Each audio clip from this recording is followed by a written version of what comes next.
Pagpangandam sa napanglantawan nga paghuot sa dagan sa trapiko, ilabi na karong Vermonts, gihan-ay na sa City Toda. Pam, aduna ba'y mga kabaguan dinha sa traffic plan sa Talisay City? Says ang traffic plan nga gihimo sa City Toda dili lang alang aron maplanuhan ang posibleng paghuot sa dagan sa trapiko ning Vermonts apan lakip na aron malikayan ang mga disgrasya. Subay kini sa nabantayan sa City Toda nga sagad sa mga motorista kusog ang pagpadagan samtang uban kalit lang mo change lane samtang nagsubay sa Cebu South Coastal Road. Duha sa mga disgrasya nga nahulikam sa Talisay City Command Center nga naglambigit sa mga motorsiklo nga nahitabo sa CSCR Oldug Junction. Makita kining usa ka motorsiklo nga naa sa inner lane sakto lang gikusgon sa dagan ug misignal nga muliko pawala. Apan ang gasundod niini ang kusog nagpadagan. Ug uwahin na sa iyang pag-apply og brake sa dihang ni minor ang gisundang motorsiklo. Natumba ang motorsiklo ug nasarasay. Naslide ang motorsiklo nga nakaigo pa sa gisundang motorsiklo nga may hinungdan nga slanduha ang nangatumba. Sa susamang lugar nahitabo sabang laing disgrasya nga naglambigit og motorsiklo nga nagsubay sa outer lane. Apan milahos og change lane paingon sa middle lane ug dayon pa inner lane nga na-timing sa pag-agi sa sakyanan sa inner lane. Hinungdan nga may pagkasaghid sa maong motor ngadto sa sakyanan. Minor injuries ra hinuon na naangkon sa maong mga motorista. Nagkasabot raw sa binunan ang duha ka habig nga naglambigit sa duha ka naglahing aksidente. Atong pahimangno lang gihapon sa atong mga nagmaneho sa motor, labi na gid og ting-uwan.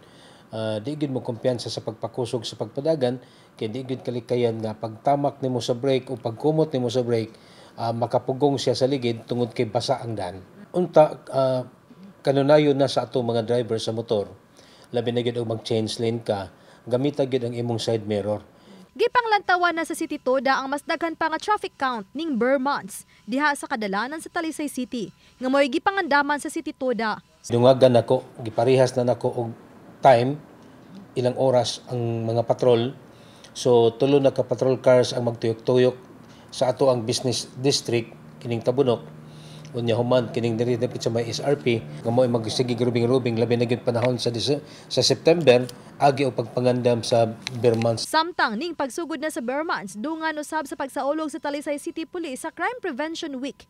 Dagkong mga tunggaan gibutangan og Police Assistance Desk. Samtang ilaw sab kining gipangbisita.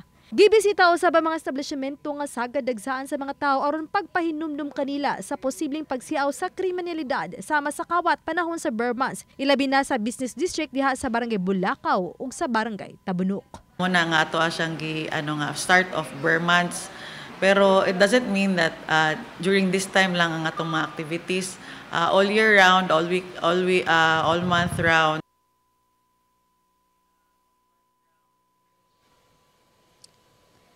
Says usa sa nakitang dakong makatabang alang sa peace and order ilabi na diha sa business district sa Dakbayan sa Talisay sa mga barangay Bulacau ug sa Tabunok ang reactivation sa discipline zone. Hindi lang mga pulis kundi lakip na mga traffic enforcer, mga barangay tanod ug uban pang law enforcer ang hugot nga magpatuman sa balaod sa nasod ug sa mga city ordinance sa Talisay City. Says, dagang salamat, Femari Dumabo.